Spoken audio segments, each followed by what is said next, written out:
Dans l'étendue dorée du désert de Namibie, le peuple Himba se distingue par sa peau ocre éclatante et ses bijoux complexes. Leur tradition, profondément enracinée dans les anciens rythmes de la terre, dresse le portrait d'une culture à la fois fascinante et mystérieuse. Mystérieuse, mais qu'est-ce que leurs coutumes ont de si captivant? Et pourquoi leur parfum unique exerce-t-il un attrait aussi irrésistible? Bienvenue dans The Untold. Découvrez la réponse alors que nous pénétrons dans l'univers d'une femme, Himba typique, où tous les hommes deviennent fous de son odeur.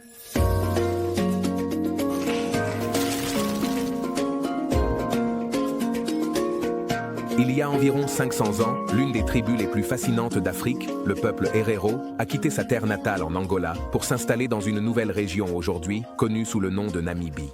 Cette migration a marqué la première fois que les Herero ont été mentionnés dans les livres d'histoire, car il n'existait aucune information substantielle à leur sujet avant ce déplacement. Plusieurs siècles plus tard, au XIXe siècle, les Herero ont été confrontés à une grave crise. En 1897, une épidémie dévastatrice de peste bovine a frappé l'Afrique australe et a tué de nombreux bovins appartenant au peuple Oba-Himba. L'élevage était fondamental pour le mode de vie des Herero, car il leur fournissait de la nourriture, des vêtements et des moyens de subsistance. L'épidémie a obligé les Herero à se diviser en deux groupes distincts. Dans leur lutte pour survivre, un groupe qui a continué à s'appeler Herero s'est aventuré vers un nouvel endroit à la recherche de subsistance et de sécurité. Ils se sont adaptés à leur nouvel environnement avec le temps et ont progressivement changé leur mode de vie. L'autre groupe, connu sous le nom d'Oba-Himba ou Himba dans leur langue, a choisi de rester sur sa terre natale. Fidèles à leurs coutumes et croyances traditionnelles, ils étaient déterminés à préserver leur mode de vie, malgré les défis auxquels ils faisaient face. Bien que les Herero et les Oba-Himba aient suivi des chemins différents, les deux groupes sont encore reconnus pour leurs identités et traditions distinctives. Les deux groupes parlent la langue Herero, mais les Himba ont développé leur propre dialecte unique, appelé Oji-Himba. Aujourd'hui, la communauté Oba-Himba compte environ 50 000 personnes.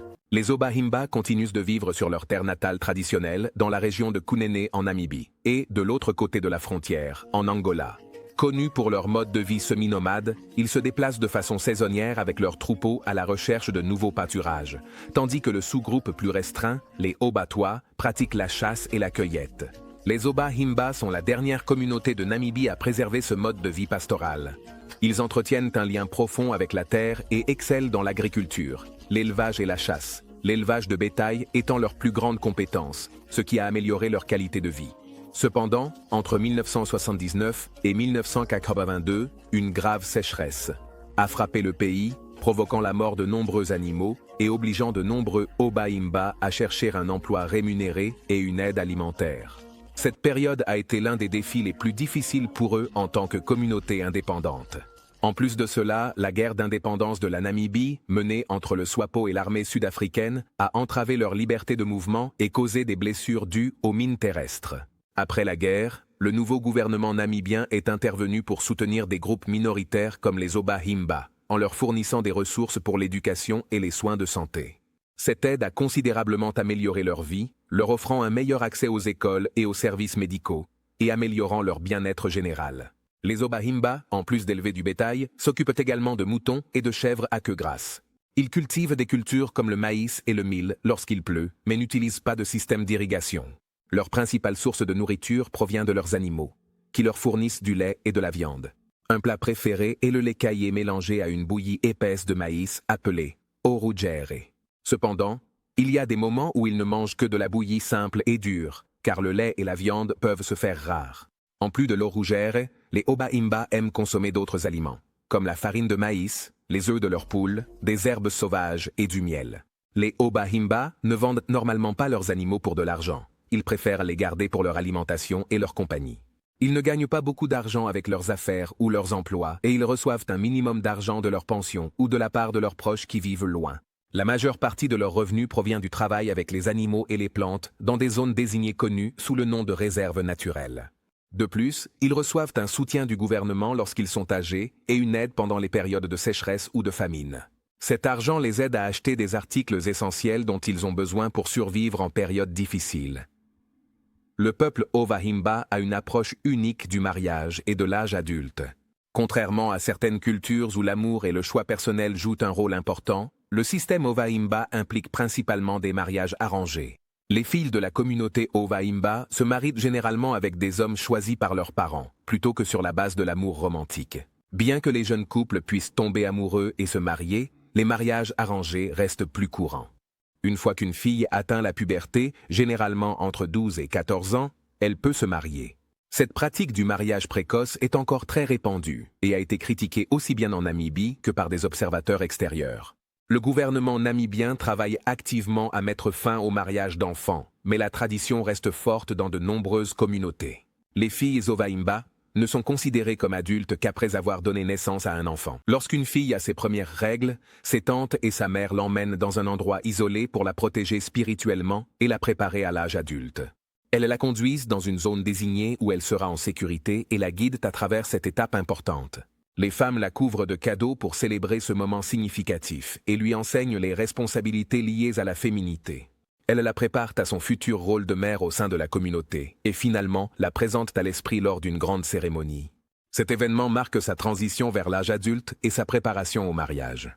Pour symboliser son nouveau statut, on lui place une couronne spéciale en cuir sur la tête.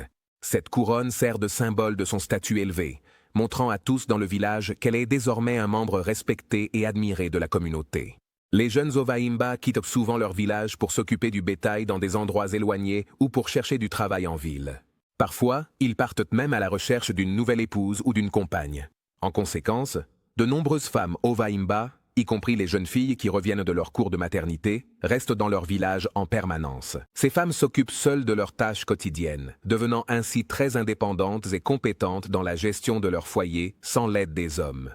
Elles sont expertes pour prendre soin d'elles-mêmes et de leur famille, et de nombreuses femmes Ovahimba élèvent seules leurs enfants, qu'ils soient issus de leur mariage ou non. Pour le peuple Ovahimba, le mariage est profondément ancré dans leurs coutumes traditionnelles et leurs pratiques économiques. Un élément central de ce processus est l'échange de bétail, qui revêt une grande importance dans leur société. Le bétail n'est pas seulement une source cruciale de richesse et de subsistance, il sert aussi de symbole clé de statut social et de prospérité. Lorsqu'un homme souhaite se marier, il doit offrir une certaine quantité de bétail à la famille de la mariée. Cet échange, connu sous le nom de dot ou lobola, est un accord formel qui aide à établir et à renforcer le lien matrimonial. Cela reflète l'engagement et la capacité de l'homme à subvenir aux besoins de sa nouvelle famille, et c'est considéré comme un aspect essentiel de la cérémonie nuptiale. Le bétail impliqué dans ces transactions contribue au système économique des Ovahimba, soutenant leur mode de vie agricole et renforçant les liens communautaires. Par conséquent, les cérémonies de mariage ne sont pas seulement des étapes personnelles, mais aussi des événements économiques importants qui défendent les traditions et les valeurs de la société Ovahimba. Fait intéressant, les hommes Ovahimba sont autorisés à épouser plusieurs femmes, à condition de pouvoir subvenir aux besoins de chacune d'elles. Leurs cérémonies de mariage sont véritablement inoubliables, remplies de rituels riches et de traditions profondément enracinées. Le grand jour, la mariée se pare de magnifiques bijoux traditionnels et d'une robe saisissante faite de peau d'animal, mettant en valeur son héritage culturel. Toute la communauté se réunit pour célébrer, s'immergeant dans une musique culturelle animée, des danses énergiques et de délicieux plats locaux. La joie et l'émotion de l'événement créent une atmosphère festive qui met en valeur la force et l'unité de leur tradition, la tradition et la science des Ovahimba. Le peuple Ovahimba a une façon unique de s'habiller, parfaitement adaptée à son environnement chaud et sec. Dans leur culture, les hommes et les femmes portent des vêtements faits de peau d'animaux comme les veaux et les moutons, ou de matériaux plus modernes. Les jeunes hommes Ovahimba portent généralement une seule pièce de vêtement, un style particulier qui ne tombe pas sur les côtés. Les hommes mariés portent des capes, tandis que les veufs peuvent retirer leurs chapeaux pour montrer leurs coiffures élaborées. Les chaussures des Ovahimba sont également pratiques. Les femmes arborent des sandales en cuir fabriquées à partir de peau de vache, tandis que les hommes portent souvent des sandales faites de pneus de voiture recyclés. Les femmes se parent de nombreux colliers et bracelets fabriqués à partir d'œufs d'autruche, de tissus d'herbe et de cuivre. Ces décorations peuvent peser jusqu'à 40 kilos. Les mères portent un petit sac en peau d'animal dans le dos qui fait partie de leur tenue traditionnelle. Bien que l'on voit souvent les femmes Ovahimba seins nus, il ne s'agit pas d'un spectacle touristique, mais d'une norme culturelle. Pour les Ovahimba, les seins ne sont qu'une partie naturelle de l'éducation d'un enfant, et non quelque chose à fixer du regard. Si vous visitez la Namibie et que vous rencontrez des femmes Ovahimba habillées de cette manière, il est important de respecter leurs coutumes et d'éviter de les dévisager, car cela peut être considéré comme impoli, voire offensant dans leur vie quotidienne. Les femmes Ovahimba sont célèbres pour utiliser une pâte spéciale appelée Ojize sur leur peau. Cette pâte est fabriquée en mélangeant du beurre fondu avec un pigment rouge, unique, connu sous le nom d'ocre. Elles recouvrent tout leur corps de cette pâte, qui est devenue un élément clé de leur culture et de leur tradition. Avec le temps, cela influence même la façon dont les autres tribus les perçoivent. Lorsque vous entendez le terme « femme rouge », pensez aux femmes Ovahimba de ce peuple. Le peuple Ovahimba utilise l'Ojize, non seulement pour sa signification culturelle, mais aussi parce qu'il aide à garder leur peau propre et saine. Dans la région sèche et aride du Kaokoland, l'eau est rare, donc le lavage traditionnel n'est pas une option. À la place, l'Ojize sert de couche protectrice contre le soleil intense et l'air sec, et il tient également les insectes à distance. Cette pâte donne à leur peau et à leurs cheveux un aspect saisissant, souvent d'une teinte orange ou rouge, et elle dégage un parfum agréable grâce à un parfum spécial provenant de l'arbuste ou muzunda. Au-delà de ces usages pratiques, les Ovahimba apprécient l'Ojize parce qu'ils mettent en valeur leur beauté.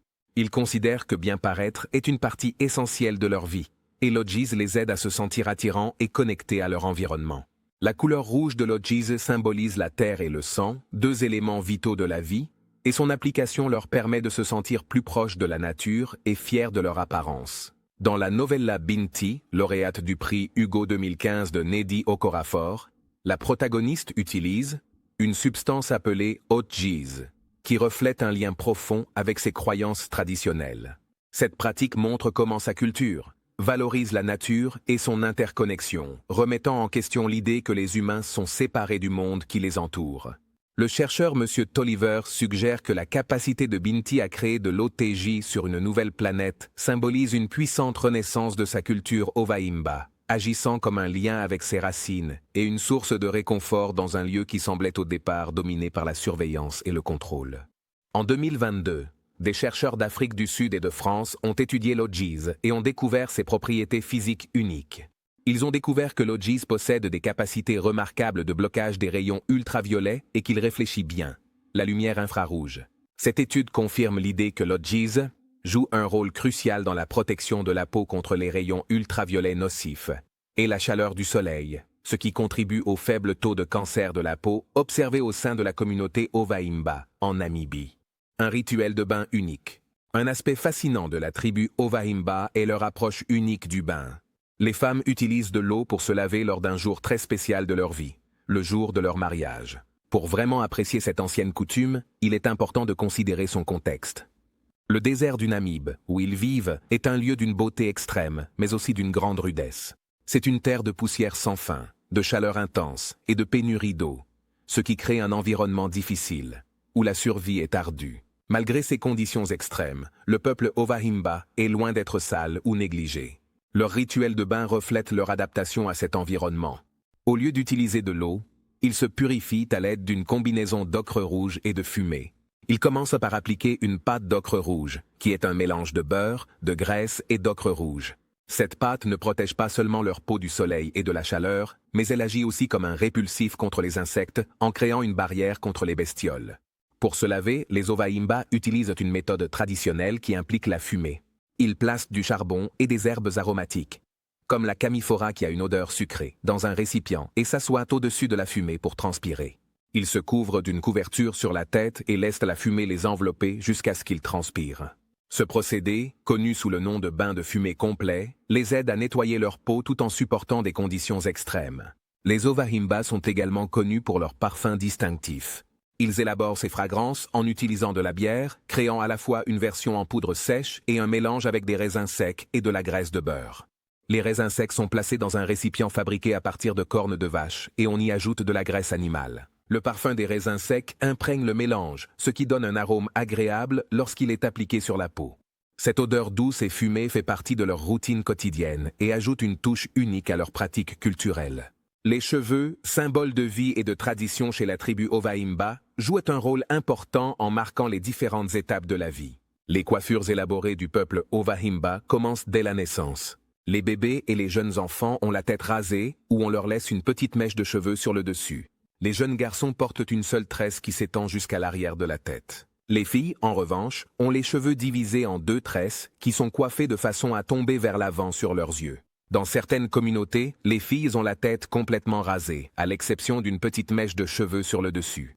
Ensuite, ses cheveux rasés sont rassemblés et transformés en tresses qui s'entrelacent avec le reste de la chevelure, créant un aspect unique et saisissant qui tombe sur leur visage. Dès que les garçons atteignent la puberté, ils gardent une seule longue tresse.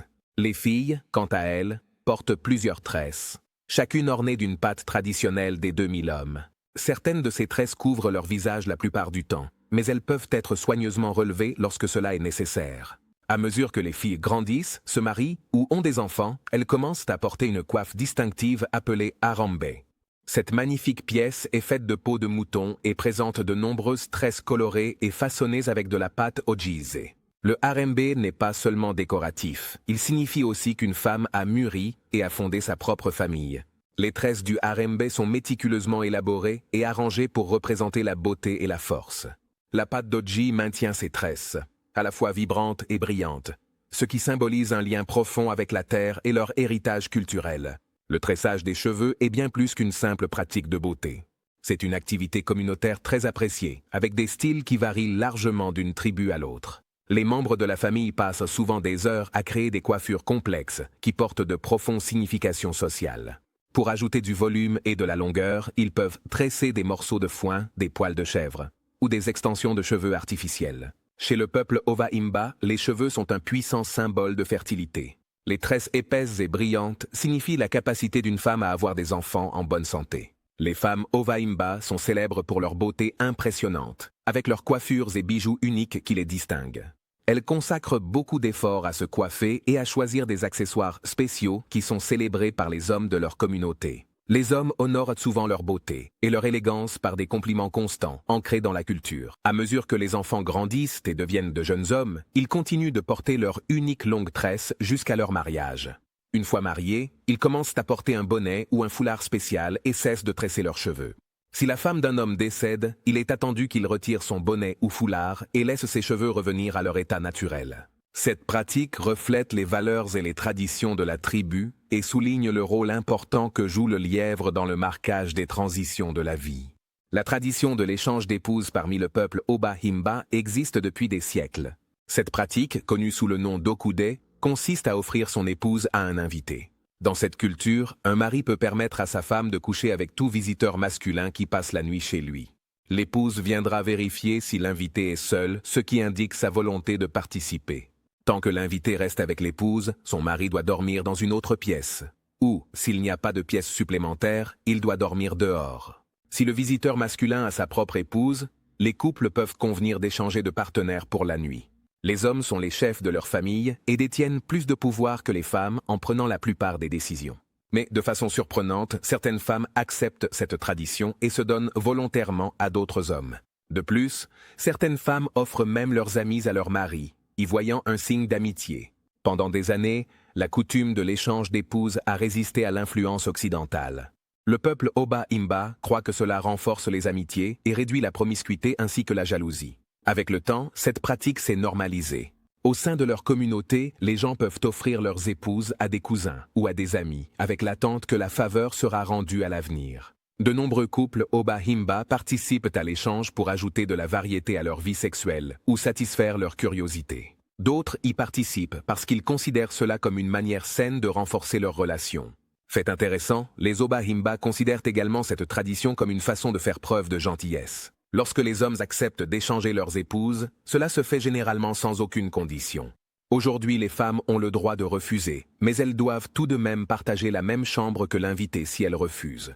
Une femme peut refuser si l'invité ne lui plaît pas. La pratique a attiré davantage l'attention lorsqu'un législateur namibien a proposé de l'inscrire dans la constitution de la Namibie afin de la rendre plus applicable.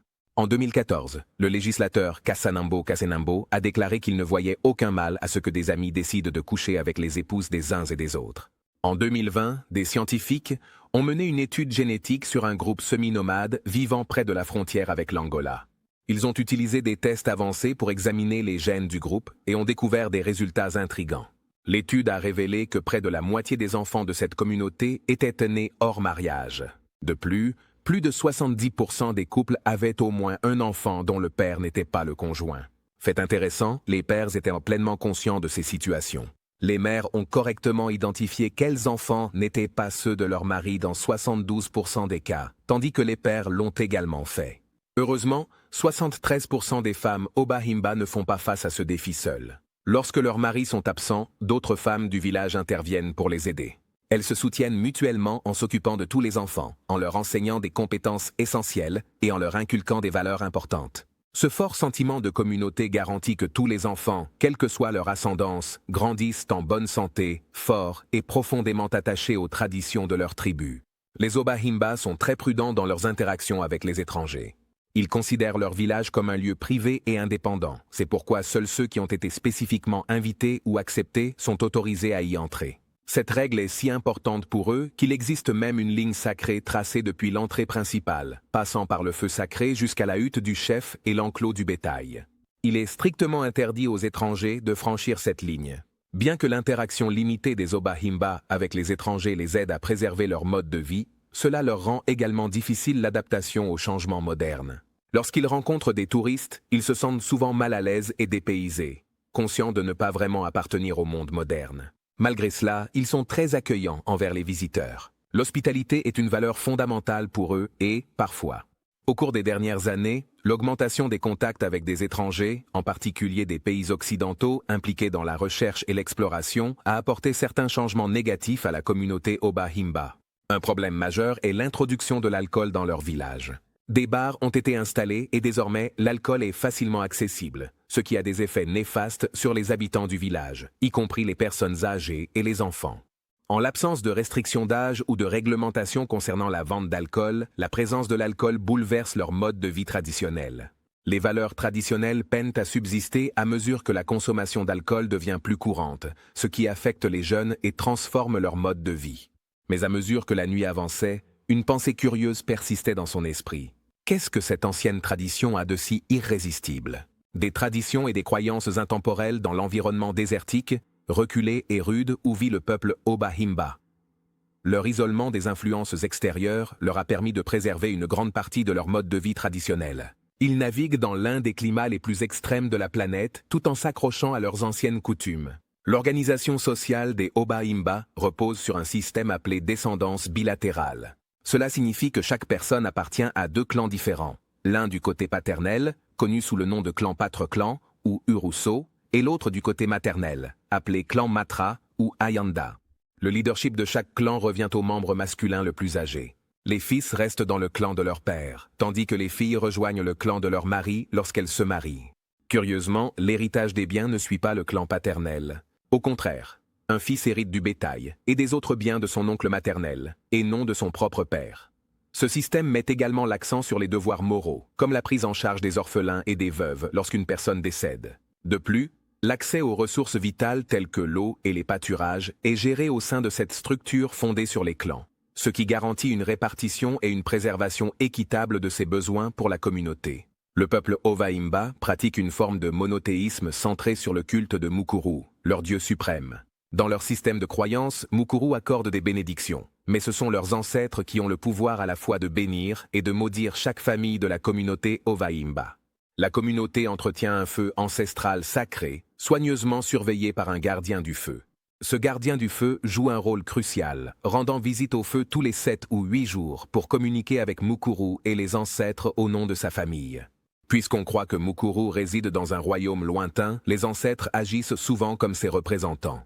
Les Ovahimba croient également en un concept appelé Omiti, que certaines personnes décrivent comme de la sorcellerie, tandis que d'autres le qualifient de magie noire ou de mauvaise médecine. Beaucoup d'Ovahimba pensent que l'Omiti peut provoquer la mort lorsqu'il est utilisé avec des intentions malveillantes.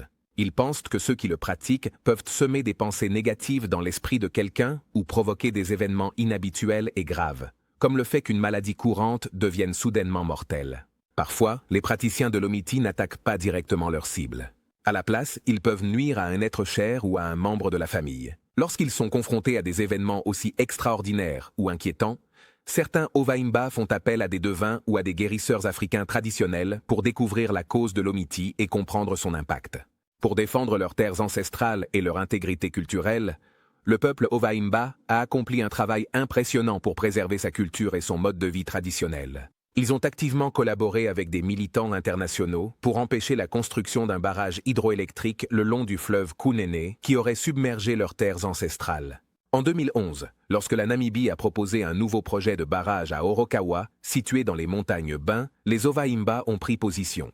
De plus, la Norvège et l'Islande avaient financé des écoles mobiles pour les enfants Himba, mais lorsque la Namibie a pris le contrôle de ces écoles en 2010, elle les a transformées en institutions permanentes. Les chefs Ovahimba ont exprimé leurs préoccupations concernant ce changement dans leur déclaration de protestation. Ils ont soutenu que le nouveau système scolaire est culturellement inadapté et pourrait mettre en danger leur patrimoine culturel, leur identité et leur mode de vie traditionnel. En février 2012, les chefs traditionnels Himba ont fait 2 déclarations importantes, à la fois à l'Union africaine et au bureau du Haut-Commissariat des Nations Unies, aux droits de l'homme. La première déclaration, intitulée « Déclaration des Ovahimba, Ovatoa et Ovasemba les plus touchés contre le barrage d'Orokawa », dans les montagnes Ben, mettait en avant les objections des chefs Himba et des communautés vivant près du fleuve Kunene concernant le projet de barrage. La deuxième déclaration, intitulée « Déclaration des chefs traditionnels, Himba de la terre Kajoko en Namibie », détaille comment le gouvernement namibien a violé leurs droits civils, culturels, économiques, environnementaux, sociaux et politiques. Le 20 septembre 1912, le rapporteur spécial du système des Nations Unies sur les droits des peuples autochtones a rendu visite aux Ovahimba et a écouté leurs préoccupations. Ils se sont plaints de ne pas avoir leurs propres autorités traditionnelles reconnues et d'être gouvernés par les chefs de tribus dominantes voisines. Le rapporteur a souligné que l'absence de reconnaissance officielle de ces chefs traditionnels et des terres communales des tribus minoritaires reflétait des problèmes plus larges dans la législation namibienne. Le 23 novembre 2012, des centaines de personnes des ethnies Ovahimba et Semba, originaires des régions d'Omajonga et d'Apupa, ont manifesté à Okangwati. Ils s'opposaient à la construction prévue du barrage d'Orokawa sur la rivière Kunene, dans les montagnes de Bain, à l'expansion des activités minières sur leurs terres et aux violations continues des droits humains. Récemment, plus de 1000 personnes de l'ethnie Himba sont de nouveau descendues dans les rues à Apuo. Elles ont protesté contre l'indifférence persistante du gouvernement envers leurs chefs traditionnels, la construction prévue d'un barrage sans leur consentement, une éducation culturellement inadaptée et l'appropriation illégale de leurs terres. Que pensez-vous de la pratique traditionnelle du bain chez les Himba? Faites-nous part de votre avis dans les commentaires. Merci d'être ici. On se retrouve la prochaine fois, les amis. Et n'oubliez pas, nous sommes The Untold.